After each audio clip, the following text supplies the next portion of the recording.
Hello बच्चों, good morning. कैसे हो आप सभी? मैं हूं अमन सर, अमन फिजिक्स पूर्णिया से, और आपके लिए लेकर के आया हूं नेक्स्ट क्वेश्चन का वीडियो सॉल्यूशन। ओके, तो चलिए क्वेश्चन में क्या गिवन है उसको पढ़ लेते हैं। क्वेश्चन है 1.13, suppose the spheres A and B in exercise 1.12, यानी पिछले क्वेश्चन की बात कर रहा है ये, हैव आइडेंटिकल साइजेज, यानी दो स्फीयर हैं A और B और दोनों के साइजेज आइडेंटिकल हैं। और third sphere of same size but uncharged is brought in contact with the first, एक तीसरा स्फीयर है जो अनचार्ज है और उसको कांटेक्ट में लाया जाता है पहले वाले स्फीयर A के साथ, कॉमा करके है, उसके बाद then brought in contact with the second, उसके बाद उस स्फीयर को यानी थर्ड स्फीयर को सेकंड के साथ कांटेक्ट में लाया जाता है and finally remove from both, और फिर उनको पूरा हटा लिया जाता है। क्वेश्चन है what is the new force of repulsion between A and B। तो चलिए क्वेश्चन नंबर 1.12 में क्या है वो देख लेते हैं। तो ये रहा आपके लिए 1.12 और उसके लिए जो चार्ज गिवन है दोनों स्फीयर के ऊपर वो है 6.5 × 10⁻⁷ कूलम, और स्फीयर के बीच का जो डिस्टेंस है वो गिवन है 50 सेंटीमीटर। क्लियर है ना? ओके ना, A और B के बीच का डिस्टेंस। तो इसके अकॉर्डिंग हम लोग पहले डाटा बना लेते हैं। तो सर हमारे पास एक स्फीयर है, मान लीजिए ये हमारा A, एक स्फीयर है ये मान लीजिए सर हमारा B, और दूसरा एक और स्फीयर है तीसरा, उसका स्फीयर है, उसका नाम है C। A स्फीयर पे जो चार्ज है इनिशियल में वो कितना है बेटा? वो है 6.5 ×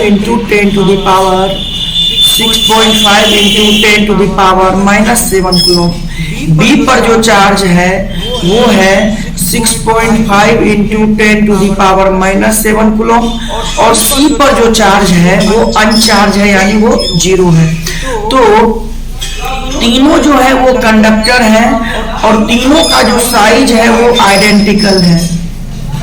तो तीनों हो गए हमारे कंडक्टर। फर्क ये है कि जो पहला कंडक्टर है कंडक्टर A और दूसरा कंडक्टिंग स्फीयर है वो B, उन दोनों का जो है पे ऊपर सेम चार्ज है और C अनचार्ज है। ओके ना? तो ये C वाला जो है ये आपका अनचार्ज्ड है, ये आपका क्या है? अनचार्ज्ड है। क्लियर? अब यहाँ पे थोड़ा सा आगे बढ़ते हैं।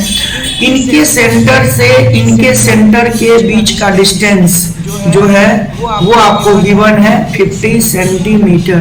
क्लियर है? अब क्या कहा गया, कहानी के जो पार्ट है उसको पढ़ लेंगे, और इसको मैं कर देता हूँ यहाँ से हटा देता हूँ क्योंकि ये मुझे अगले पेज पे जरूरत पड़ेगा, तो मैं इसको यहाँ से रिमूव कर देता हूँ। चलिए अब यहाँ पे आ जाते हैं। अब हमें क्या दिया हुआ है क्वेश्चन में कि जो ये C वाला जो स्फीयर है उसको उसको कांटेक्ट में लाया जाता है फर्स्ट के साथ पहले। तो यानी A और C को कंबाइन कर ले रहे हैं, कांटेक्ट में लेकर के आ रहे हैं, दोनों कंडक्टर है तो कांटेक्ट में लाने से चार्ज शेयर हो जाएगा। क्योंकि दोनों का साइजेज आइडेंटिकल है तो दोनों पे जो चार्ज होगा वो आफ्टर कांटेक्ट इक्वली डिस्ट्रीब्यूट हो जाएगा। तो फाइनल चार्ज जो A पे होगा उसको Q' कर लेते हैं, उतना ही चार्ज हमारा C पर भी होगा यानी Q', और वो इनिशियल कितना चार्ज था उसके पास? तो 6.5 मल्टीप्लाई बाय 10⁻⁷ कूलम, C पे 0 था और बटा में 2, यानी ये कितने के बराबर हो जाएगा? तो 2 से 3.25 है ना, multiply by 10⁻⁷ coulomb on A and C after contact. उसके बाद क्या कह रहा है कि इस C को फिर से B के कांटेक्ट में लाया गया। किसके कांटेक्ट में? Now then brought in contact with the second sphere, यानी B के कांटेक्ट में। यानी अब क्या किया गया? C के साथ B का खेल किया गया। तो ध्यान से देखिए, C पर जो अब फाइनल चार्ज होगा Q'' कर लीजिए, वो बराबर होगा B के फाइनल चार्ज के, B का फाइनल चार्ज Q' हो जाएगा। तो चलिए थोड़ा सा यहाँ देख लीजिए। तो B पे जो चार्ज है वो है 6.5 × 10⁻⁷ कूलम, ये वाला चार्ज B पे है। और सी पर जो चार्ज अभी हो गया है वो इतना हो गया है। तो अपन क्या लिखेंगे 6.5 into 10 to the power -7 plus 3.25 multiply में 10 टू द पावर -7 अपॉन में 2।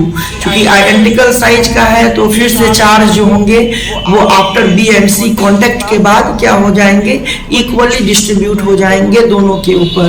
तो इसको अपने लोग को क्या करना पड़ेगा, ऐड करना पड़ेगा। तो ये हो जाएगा 9.75 into 10 to the power -7 upon में 2।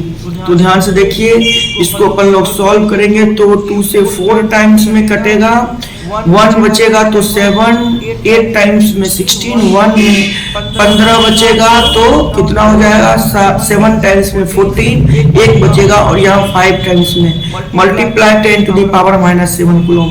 तो Q'(C) और Q'(B) ये जो हो जाएगा, ये हो जाएगा हमारा इतना वैल्यू, ये हमारा आ गया डैश सी का और डैश बी का। अब हमारे पास क्वेश्चन का जो पार्ट है उसमें क्या पूछा है उसको पढ़ो। What is the new force of repulsion between A and B. तो ए पे नया चार्ज कितना है, ये वाला चार्ज ए पे नया है और बी पे नया चार्ज कितना है, बी पे जो नया चार्ज है वो इतना है। तो इनके बीच का हमें फोर्स कैलकुलेट करना है, वो according to Coulomb's law calculate करेंगे। तो ए का ये रहा ए कंडक्टर और ये रहा बी कंडक्टर, दोनों का साइड सेम और दोनों के सेंटर के बीच का जो डिस्टेंस है वो 50 सेंटीमीटर है, जिसको आप कन्वर्ट करोगे मीटर में तो 0.5 मीटर हो जाएगा। अब यहाँ पे आपको चार्ज पता है कितना, ए पे चार्ज है आपका 3.25 into 10 to the power 3.25 into 10 to the power -7, इसको मैं इरेज कर देता हूँ, -7 कूलम। और बी पे जो नया चार्ज आ गया है वो है 4.875 into 10 to the power -7 coulomb. एक काम करिए, इसका नाम Q1 कर लीजिए और इसका नाम अब Q2 कर लीजिए। तो दोनों के ऊपर पॉजिटिव चार्ज है तो जो फोर्स लगेगा वो रिपल्सन लगेगा। तो यहाँ पे हम लोग फोर्स जो करेंगे वो रिपल्सन फोर्स लिखेंगे। और अब हम लोगों को फॉर्मूला लगा देना है कूलॉम्स लॉ का। So according to Coulomb's law F किसके बराबर होगा, इलेक्ट्रोस्टैटिक फोर्स किसके बराबर होगा, Q1 बाय R² के। तो K चूंकि कोई भी चीज नहीं दिया हुआ है तो K को फ्री स्पेस के लिए मान लीजिए 9 into 10 to the power 9। Q1 charge कितना है तो ये देख लीजिए 3.25 इंटू 10 टू द पावर -7। तो ये हो जाएगा 3.25 इंटू 10 टू द पावर -7। और Q2 कितना है तो सर Q2 है 4.875 into 4.875 into 10 to the power -7 और अपॉन में R का स्क्वायर यानी 0.5 का स्क्वायर। अब इसको करना क्या है अपने को, कैलकुलेशन, और वो बहुत इंपॉर्टेंट चीज है। तो अपन लोग क्या करेंगे, 9 इंटू 3.25 इंटू 4.875 और पावर को इधर देख लेते हैं। तो पावर है यहाँ पे 10 to the power 9, 10 to the power -7, यानी 9 में से 7 गया तो 2 बचेगा। 2 माइनस का 7 होगा तो -5 हो जाएगा। तो मल्टीप्लाई में ये हो जाएगा आपका 10 का पावर -5 और नीचे हो जाएगा बेटा आपका 0.5 इंटू 0.5। अब जो मेजर पार्ट है वो क्या है आपका, कैलकुलेशन। ओके ना। तो जब आप इसको सॉल्व करेंगे तो ये सॉल्व करने के बाद बेटा आएगा आपका 5.7 इंटू 10 टू द पावर -3, ये 3 है न्यूटन।